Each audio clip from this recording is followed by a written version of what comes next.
Eh bien, bonsoir à toutes et tous. Merci de vous être connectés à ce temps d'échange. Temps d'échange que l'on vous devait depuis le début de cette année. J'en profite puisqu'on est encore en début 2022 et on peut s'autoriser des vœux. Donc je vous souhaite santé et bonheur pour cette nouvelle année. Et puis vous m'en voudrez pas de souhaiter quelques victoires, je l'espère, à notre club. On est dans une situation que vous connaissez difficile et je ne peux que rappeler aussi la douloureuse nouvelle que l'on a vécue hier avec la disparition de Jordan Michalet. Donc je voulais aussi qu'on puisse lui rendre hommage en pensant à lui sur ce temps d'échange. Il y aura bien évidemment d'autres événements qui auront lieu ce week-end et la semaine prochaine en sa mémoire. Si nous revenons à ce qui vous préoccupe, c'est notre saison, c'est notre groupe, c'est notre club. On ne peut que constater que les résultats ne sont pas au rendez-vous, mais en même temps, on est dans la construction. On a un projet qui est sur le long terme. On vous l'avait annoncé. Bien évidemment, on aimerait avoir coché plus de matchs avec 4 ou 5 points. Ce n'est pas le cas. Maintenant, on va regarder devant, tout en analysant ce qui a été fait jusqu'à présent, puisque la structuration que l'on a imaginée, la structuration qui a été portée par les hommes qui sont autour de la table, portera ses fruits. Pas aussi vite, bien évidemment, parce qu'on est toujours impatient dans ce monde, et en particulier dans le monde sportif qui nous entoure. Mais regardons quand même ce qui a été fait, d'où on vient, et puis aussi ce que notre territoire a toujours souhaité, c'est construire sur ses valeurs et construire sur sa jeunesse. C'est notre stratégie, c'est notre ambition. Et aujourd'hui, force est de constater que le côté positif, c'est qu'on a embarqué nos jeunes, on re-signe la plupart d'entre eux, et le côté qui est un peu plus, on va dire, fragile, eh ben, c'est cette jeunesse. On a recruté des cadres, on a changé un plan de jeu, changé les coachs, et aujourd'hui, eh bien, ça manque encore un peu de maturité. On a quelques secteurs qui sont encore fragiles. Mais moi, je suis de nature optimiste et aujourd'hui, je crois que l'on est dans la bonne direction. Alors sur cette partie sportive qui bien évidemment est ce que vous attendez, je vais laisser la parole à Fabien pour qu'il puisse dérouler un peu. Et puis on parlera aussi des projets structurants du club, puisque le club, dans sa globalité, s'organise, se structure et continue à grandir. Donc David vous parlera aussi des grands projets structurants en parallèle de notre équipe première. Et je laisse la parole à Fabien. Bonsoir à tous et à toutes. Pareillement, tous mes voeux pour cette nouvelle année. Donc avant de rentrer dans les questions-réponses, où vous aurez certainement des questions sur le jeu et sur nos performances lors des matchs, je voulais vous faire un rappel de la situation, notamment sur les différents secteurs de jeu. Je vais commencer par des secteurs qui marchent bien, où on est 4e défense du championnat en termes d'essais concédés. On est également 4e touche offensive. Également 8e en termes de possession et 4e en termes de territoire. C'était pas forcément le cas sur le premier bloc, où après le premier bloc, on tenait le ballon 57% du temps dans notre camp, et on a inversé cette tendance sur les 2 blocs suivants.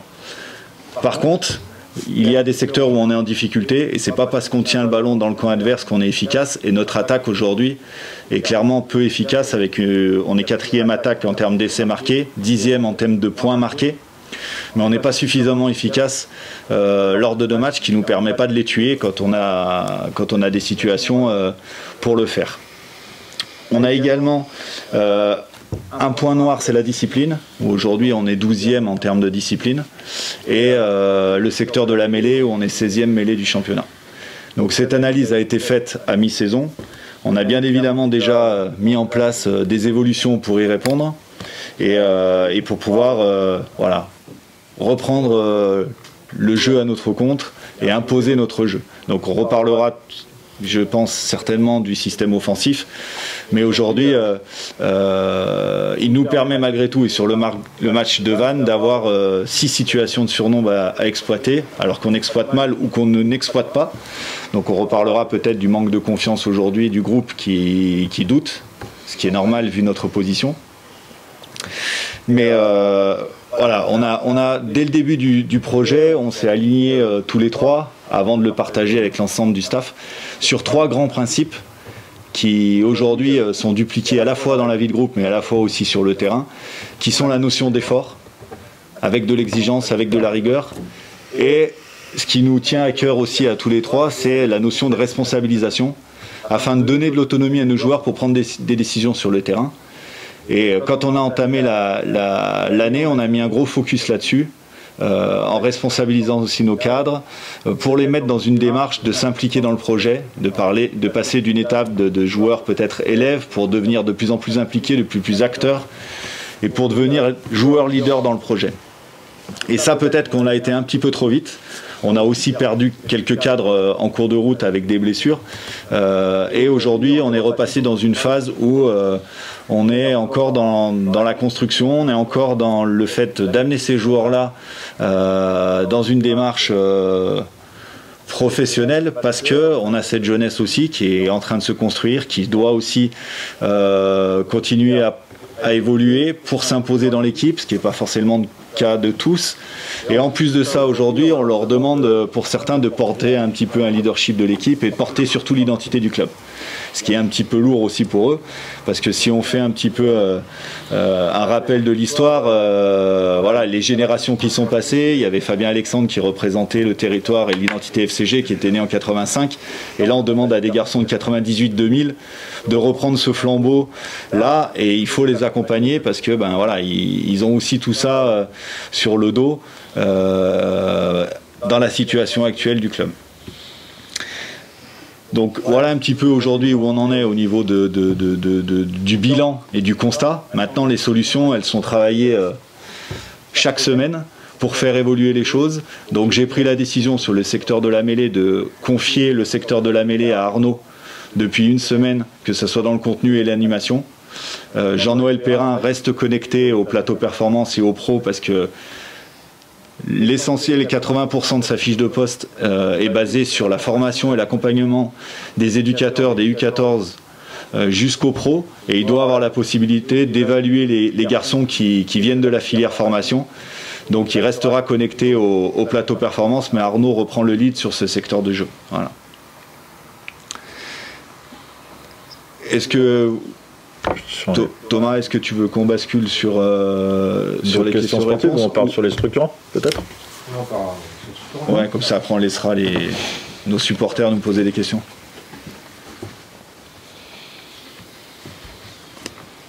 Oui, bonsoir à tous, meilleurs vœux également. Oui, le club continue à avancer, malgré tout, malgré les résultats sportifs. On est plus que jamais déterminé à aller au bout de nos projets structurants. De manière unie, encore une fois, je le rappelle, on travaille vraiment main dans la main avec toutes les entités du club et bien évidemment le secteur de la formation. Formation d'ailleurs qui brille aussi par ses résultats comme de manière régulière. Les Amazones aussi sont en train aussi de remonter la pente après un début de saison un peu compliqué. Donc c'est extrêmement positif de ce côté-là. Unis autour d'aussi de nos valeurs sociétales. Donc je vous rappelle un événement qui avait marqué les esprits l'année passée, puisqu'on renouvelle l'expérience du FCGE Live. Donc ça aussi c'est ce que nous a apporté la crise Covid, c'est que ça nous a permis effectivement de se créer des opportunités. Donc on a, à travers un événement 100% digitalisé, réuni toutes les forces vives du club. Donc la deuxième édition aura lieu le samedi 28, donc sur 2 jours, avec un premier jour 9h minuit, non-stop, un deuxième jour 9h 17h30, et avec tout un tas de mise en lumière de nos activités sociétales, nos activités tournées vers le territoire, en connexion bien évidemment avec les différents partenaires avec lesquels nous travaillons sur ces projets hyper structurants. Je vous rappelle que ce projet est porté et dans le cadre du fonds de dotation du FCG, et donc il y aura un appel aux dons et au mécénat donc, qui sera fait durant ces 48 heures. Un autre événement majeur qui va arriver, donc ça sera le 13, 14, 15 avril. Il y a eu une première étape qui a eu lieu fin octobre de mémoire, et c'est l'événement qui vraiment marque notre empreinte sur le territoire à travers notre connexion avec le monde de l'entreprise, puisqu'on va réaliser un véritable festival de l'emploi et des compétences.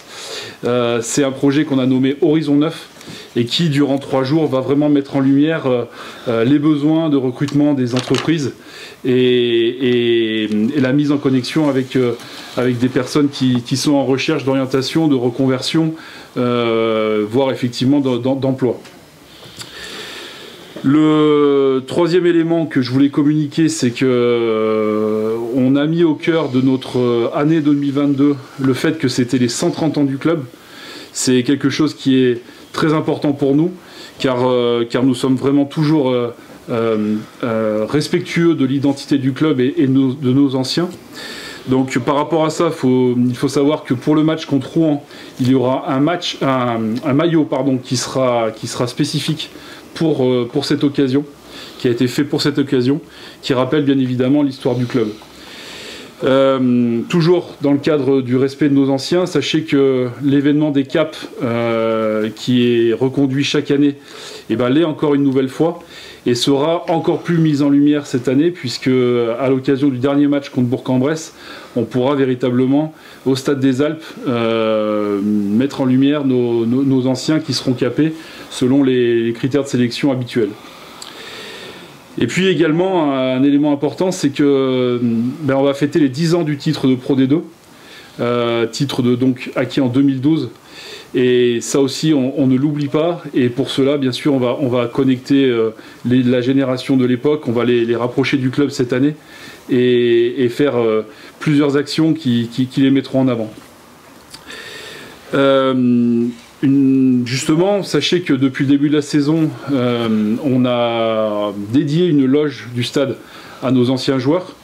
On a nommé ça le bureau des légendes.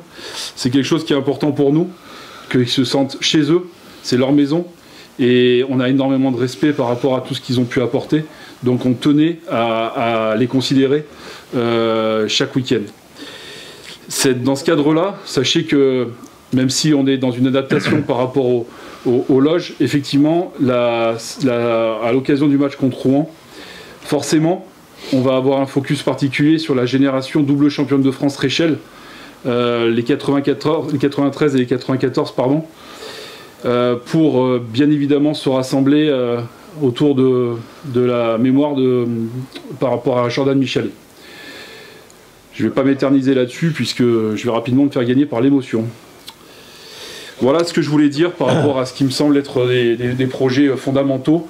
Et j'ai pas de doute sur le fait que vous voulez revenir sur la situation sportive, et les entraîneurs aussi sont là à votre disposition pour répondre à vos questions. Je vais essayer de parler fort pour qu'on m'entende, pour poser les questions.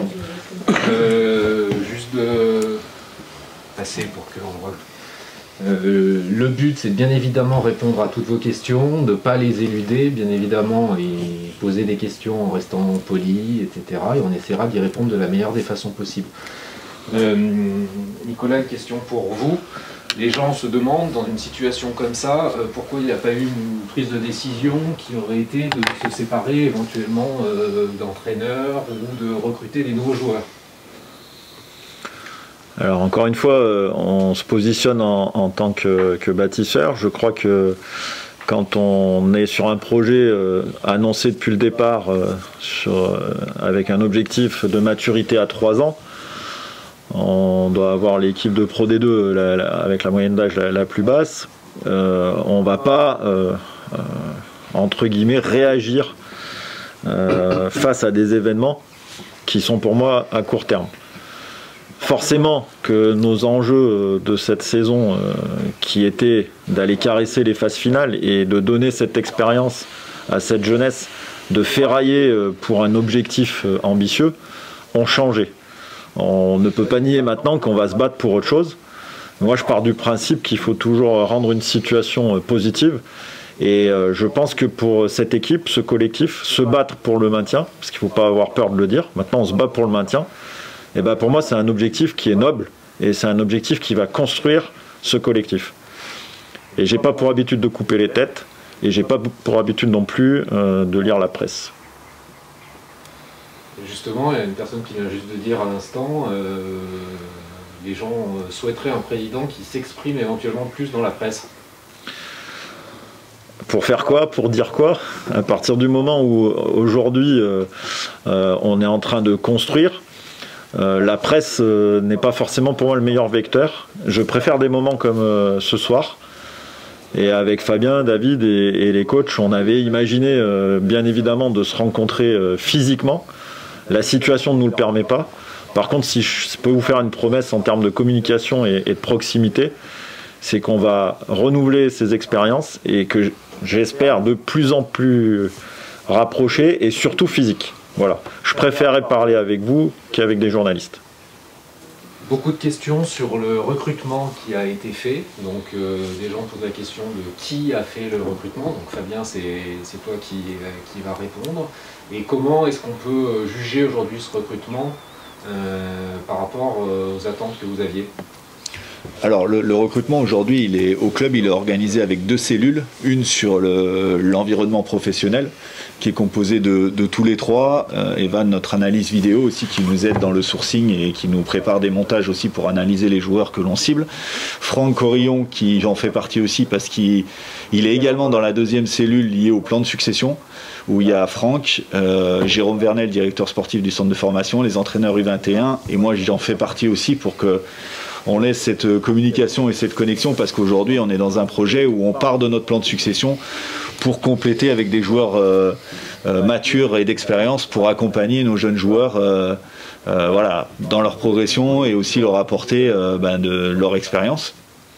Donc les cellules elles sont organisées de la sorte et le recrutement que l'on a fait la saison dernière, on l'a fait aussi avec une vision extérieure de l'effectif actuel et bien évidemment que on a fait en sorte d'avoir de la complémentarité sur les profils.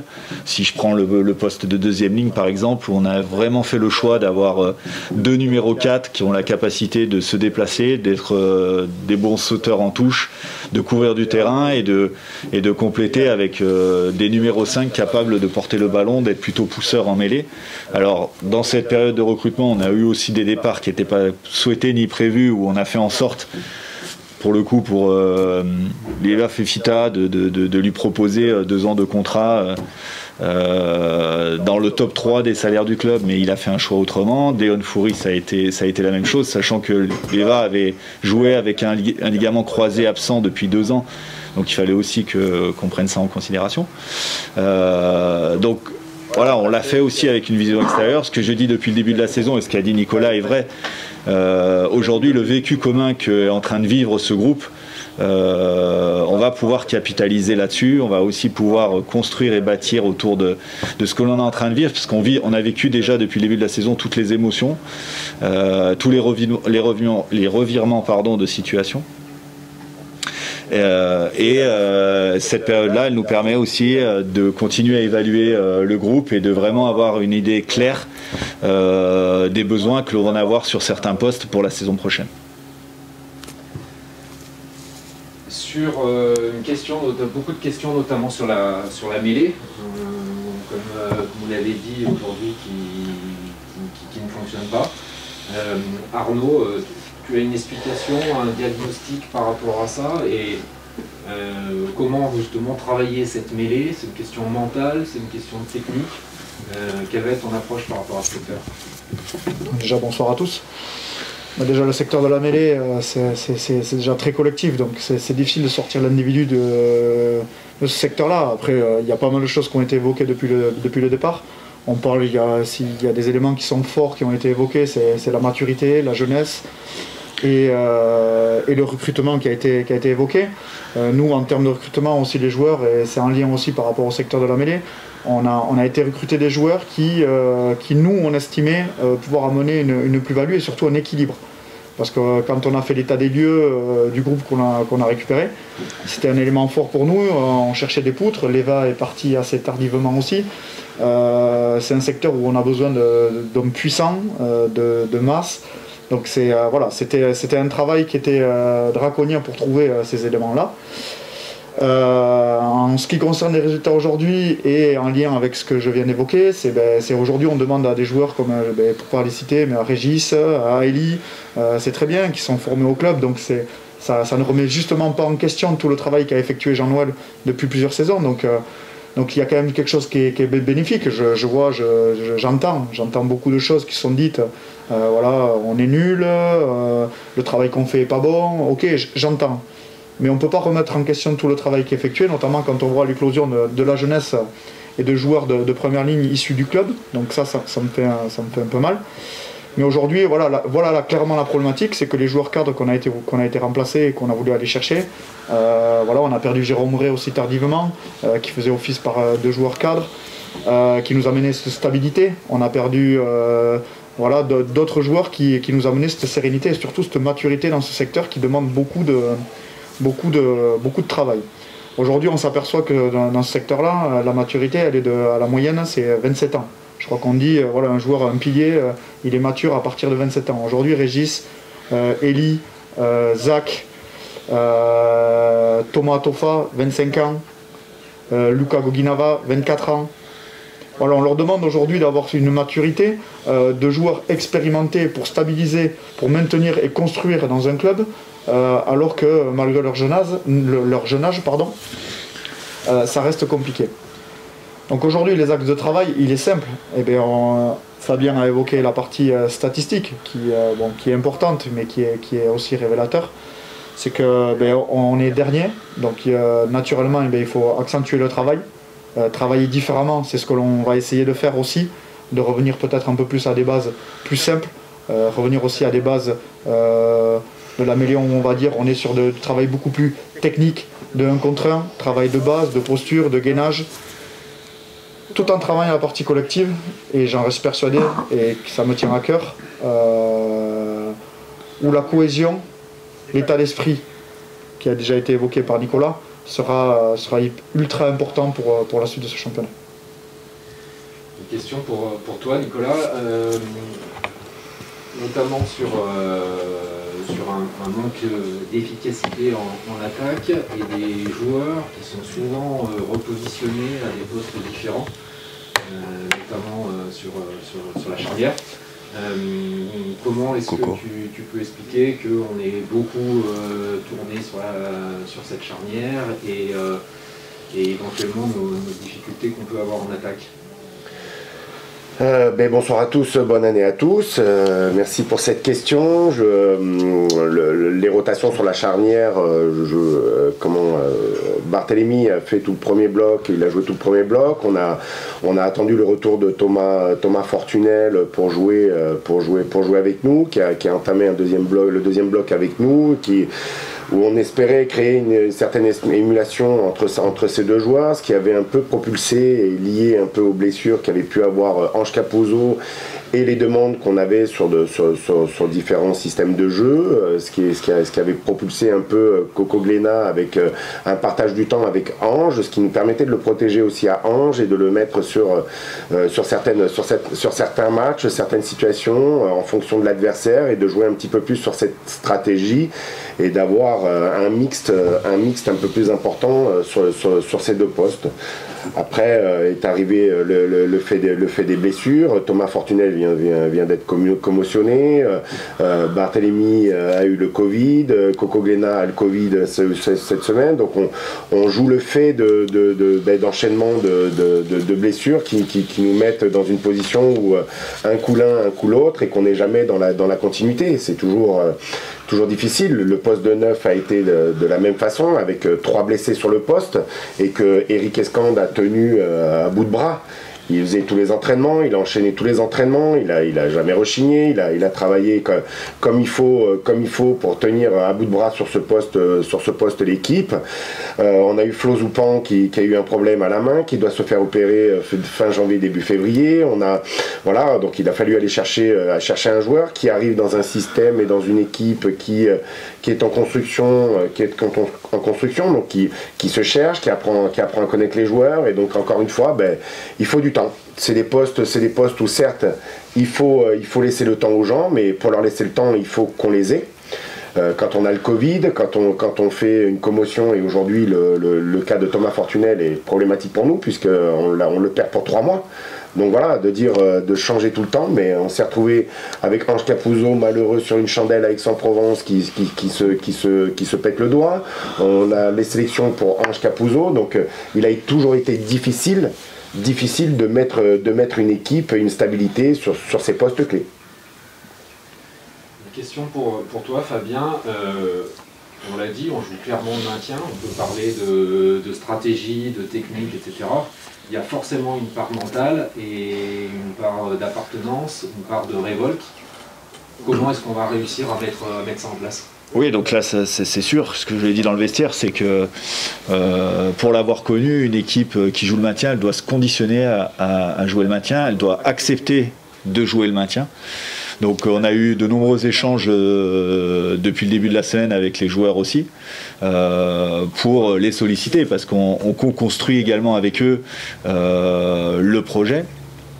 Et on va faire en sorte de se mettre en mode commando, on va faire en sorte pour Rouen de partir au vert, de vraiment se recentrer sur nous. C'est ce qu'on a fait sur le rugby aussi, où on parle un peu moins de l'adversaire et un peu plus de nous, on refait des retours sur nos entraînements, plus que l'analyse de l'adversaire, pour que voilà, on se centre un petit peu sur nous, on s'investit un peu de cette mission, et on va se préparer en conséquence sur toutes les finales qu'on va avoir à jouer jusqu'à la fin de la saison. Une question qui est liée, mais en gros la question traditionnelle, est-ce que le groupe vit bien ? J'imagine que tu vas dire que non, tout le monde se tire dans les pattes et que c'est la débandade, c'est ça ? Non, justement, je vais dire qu'il vit bien et qu'il vit peut-être trop bien. C'est aussi là-dessus qu'on les challenge, parce que voilà, il y a une bonne ambiance, on fait des bilans avec eux, on a une vraie transparence dans les échanges. Maintenant, on doit rester des compétiteurs aussi, on doit aussi se remettre en question individuellement. Et quand on fait des mauvaises prestations, être mécontent. Et si ça passe par des recadrages aux entraînements, si ça passe par des échanges un peu plus durs avec des oppositions sur des ballons portés, mêlés, qui tournent un petit peu au pugilat, et ben ça doit en passer par là. Donc le groupe aujourd'hui est focalisé sur un seul objectif qui est le maintien, et on va faire en sorte d'avancer ensemble. On a une question qui est liée à la situation financière du club, donc Nicolas peut-être pouvoir répondre là-dessus, et notamment est-ce qu'on aurait la possibilité de recruter de nouveaux joueurs? Alors ça dépend dans quel contexte et à quelle période. Oui, on est... Alors, aujourd'hui, compte tenu de l'effectif, il n'y a pas d'urgence à recruter, d'après, mais c'est vous qui êtes mieux placé que moi, des joueurs. Donc c'est pas une question de moyens, c'est une question toujours pareil, de construction et de continuité. Si on devait avoir une blessure qui nous empêche d'avoir sur un secteur clé, encore une fois, des ressources, on regardera et on aura les moyens de le faire. Là, on est plus en train de travailler sur le renfort pour l'année prochaine et d'avoir surtout re-signé la plupart des joueurs que l'on voulait re-signer. David, peut-être une question pour toi. Alors, je ne sais pas qui est la personne dans le chat qui dit notre projet il est bâti sur la formation et qu'aujourd'hui il n'y a jamais aucune équipe qui est montée en top 14 en bâtissant un projet sur la formation. Je pense qu'il a oublié Agen. Mais comment justement arriver à faire cet amalgame de faire jouer des jeunes pour qu'ils puissent s'aguerrir, mais avoir de l'expérience en première ligne, ne pas perdre derrière nos joueurs jeunes parce qu'ils sont trop bons, etc. Et de se dire qu'un projet de montée en top 14, puisque c'est le projet initial du club, peut être soutenu par ce projet de formation. Ce que j'ai envie de répondre à la personne qui a posé la question, c'est que je ne connais pas une équipe performante sans qu'elle ait une histoire commune, sans qu'elle ait une identité très forte, sans qu'elle ait un noyau dur commun, et des joueurs qui ont envie de mouiller un maillot et qui ont envie de se défoncer pour un club. On a cette chance. On a cette chance d'avoir une bande de gamins qui a performé durant toutes les années jeunes, qui a été reconnue sur le plan national avec plusieurs joueurs qui ont eu des caps et qui aujourd'hui, eh ben, ils sont bien chez nous, ils croient au projet et ils ont envie de se dépouiller pour ce maillot. Donc je pense sincèrement que c'est la base de tout. C'est l'ADN de l'équipe et on a besoin, en complémentarité de cette base-là, de ressources, effectivement, de valeur ajoutée, de cadres, de gens qui nous apportent leur expérience, leur super pouvoir. Mais l'important, c'est qu'on ne soit pas systématiquement en train de déconstruire pour reconstruire, etc. Aujourd'hui, on fait confiance à cette génération, on y croit. Ils ont prouvé individuellement, dans un contexte extrêmement difficile, qu'ils avaient le niveau. Donc on veut travailler avec eux sur la durée, et c'est notre projet.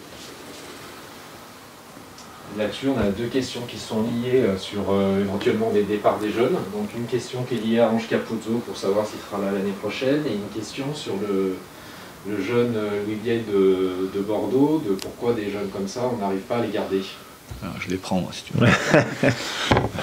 Donc moi, je vais répondre. Alors, sur le cas de Ange, donc, je vais vous faire un état de la situation. En plus, on échange. Oui, précise. On échange constamment, et puis l'échange est très sain, comme il a pu l'exprimer aussi lui dans la presse. Ange, il fait clairement partie du projet. Il a clairement une place importante dans le projet. Donc c'est ce qu'on lui a signifié dès le mois de septembre, où on l'a rencontré en lui disant qu'on voulait qu'il fasse partie du projet, bien évidemment, et qu'on voulait très rapidement lui faire une proposition pour qu'il puisse rester au club et qu'il puisse aussi être sécurisé et continuer sereinement le reste de sa saison. Donc on s'est vu au mois de septembre. C'était un petit peu trop tôt pour lui, ou bien évidemment qu'il avait déjà l'appel de sirène du top 14 et qu'il voulait se laisser le temps de la réflexion, parce que son objectif c'est de jouer au plus haut niveau, ce que l'on comprend.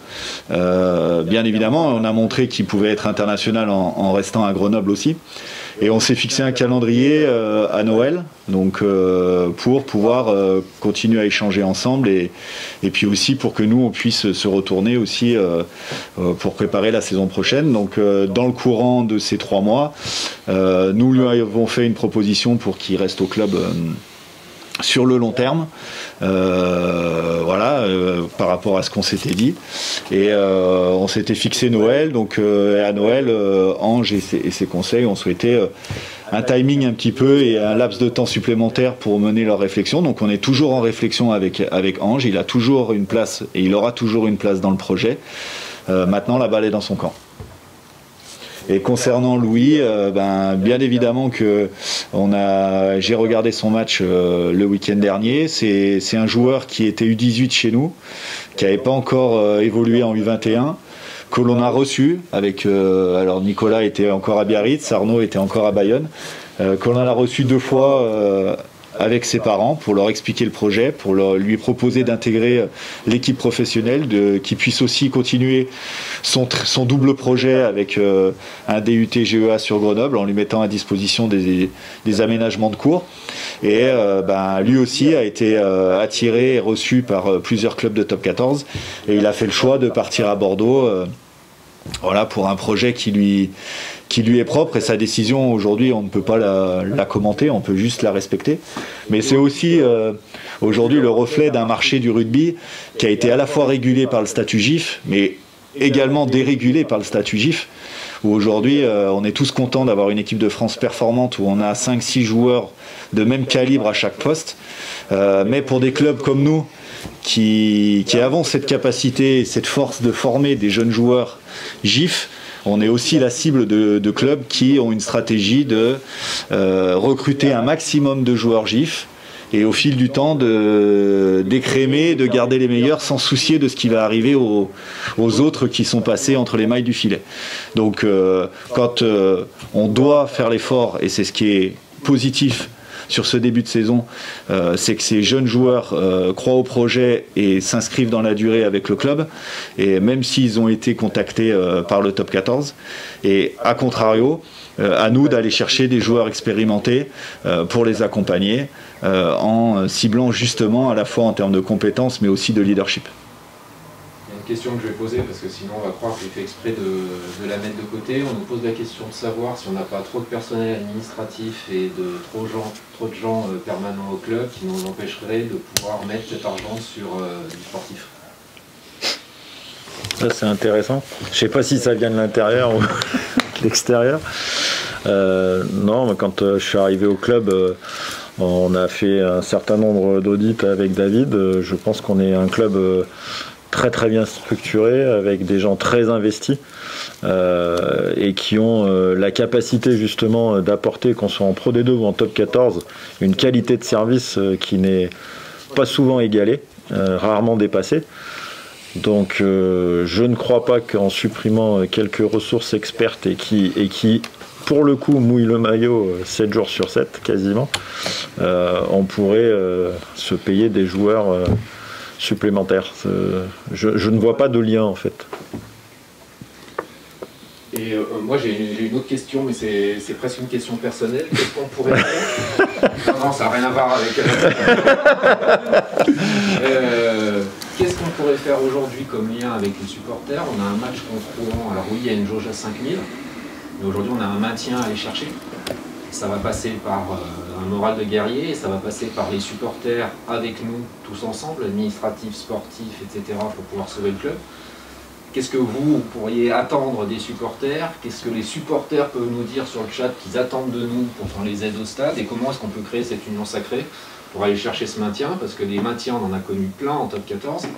À la dernière journée, j'en avais connu Arnaud et Gélo sur le terrain. C'est des super histoires aussi à vivre. Alors on va pas dire que c'est aussi bien qu'un titre ou monter, mais en termes d'émotion, on se souvient de ces matchs-là et on peut quand même vivre une très belle fin de saison avec ça. Si je peux répondre ça. Ouais, je comprends après si tu veux. Ouais. Non, moi ce que j'ai envie de dire c'est que tu dis qu'est-ce qu'on peut demander aux supporters. Là on n'est pas en position de demandeur. Nous on a un projet, on avance, on trace notre route. Et par rapport à nos résultats, on n'est pas en position de demandeur. Clairement. Par contre, ce qui est sûr, c'est ce que tu as dit, c'est qu'on a besoin clairement de cet environnement. On a besoin de sentir que les gens sont derrière nous. On est parfaitement conscient de la déception qu'ils ont pu ressentir. Maintenant, on sait aussi très bien qu'ils aiment profondément le club et ce qu'ils représentent. Donc oui, on a besoin d'eux. Et c'est à eux aussi d'être force de proposition et de nous proposer des choses. Et nous, bien évidemment, qu'on sera à l'écoute et qu'on ouvrira tout ce qui est possible, on fera tout ce qui est dans nos pouvoirs pour que les actions se réalisent. Ouais, petite question d'actualité sur la commission de discipline de Régis. Je ne sais pas si vous avez des éléments. Donc ça a lieu ce matin, donc j'étais avec Régis et on l'a représenté avec Romain David. Donc on a eu un échange avec la commission de discipline, on est revenu sur les faits. Il y a eu également un témoignage du joueur d'Oyonnax sur le fait qu'il n'y avait pas de lien entre malheureusement sa commotion et le fait cité. Donc on devrait avoir là dans l'heure qui vient la décision concernant Régis, donc que l'on espère clémente. Une dernière question peut-être sur le recrutement qui est en cours. Est-ce que la situation actuelle du club empêche justement de construire l'équipe de l'année prochaine? Et par rapport peut-être à des points faibles qu'on a pu lister, sur peut-être un manque de maturité en mêlée ou un manque de puissance et de pénétration dans le jeu, est-ce que c'est des axes prioritaires de recrutement? Alors, il y a deux questions, mais du coup la première sur le ciblage des joueurs et des qualités qui nous manquent, oui, bien évidemment que cette analyse-là et l'évaluation que l'on a fait de notre groupe sur ces 6 premiers mois nous servent aujourd'hui à cibler des joueurs qui doivent nous amener une vraie plus-value, notamment sur des postes stratégiques et des postes importants. Donc on y travaille. On espère vous annoncer très prochainement les premières arrivées, mais c'est un travail du quotidien pour justement ne pas se tromper et amener une vraie plus-value à l'équipe. Voilà, peut-être un message de conclusion sur cet état d'esprit qui nous anime et nos objectifs jusqu'à la fin de la saison. L'état d'esprit, c'est recherché, c'est l'union sacrée. Aujourd'hui, encore une fois, c'est du sport. Ça veut dire qu'on doit se fixer un objectif commun, et cet objectif, on l'a nommé. C'est le maintien. Donc dans le maintien, il y a beaucoup de valeurs à aller chercher, et il y a beaucoup de richesse pour ce collectif. Donc tout à l'heure, j'entendais les supporters dire qu'est-ce qu'on peut faire, ou toi tu posais la question, peu importe. Moi, ce que je sais, c'est que ces joueurs, ils portent un maillot, et que chaque défaite, le vestiaire est lourd, et qu'il y a besoin de soutien. Donc je ne peux pas juger les gens qui sifflent, mais j'aimerais entendre plus d'applaudissements et de soutien, parce que quand on aime son club, on le soutient même dans la tempête.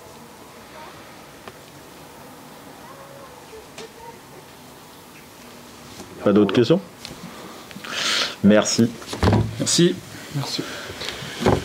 Merci à tous. Merci. Je vais juste faire une petite intervention pour finir. On a un certain nombre de questions, bien évidemment, dans lesquelles on n'a pas pu vous répondre directement. On essaiera d'en faire une compilation pour vous donner juste des réponses très très pratiques. Et on reste bien évidemment à votre disposition, que ce soit sur les réseaux du club. On essaye autant que faire se peut de répondre à toutes les demandes que vous pouvez avoir. Et ne pas hésiter à nous faire des suggestions. On est sur les réseaux, on lit vos messages, on connaît vos sentiments. Mais on est aussi là pour vous aider à monter des opérations, pour aider à soutenir les joueurs et soutenir le club qu'on aime. Donc on vous donne rendez-vous vendredi pour le déplacement à Bayonne, et la semaine prochaine au stade pour la réception de Rouen. A très vite.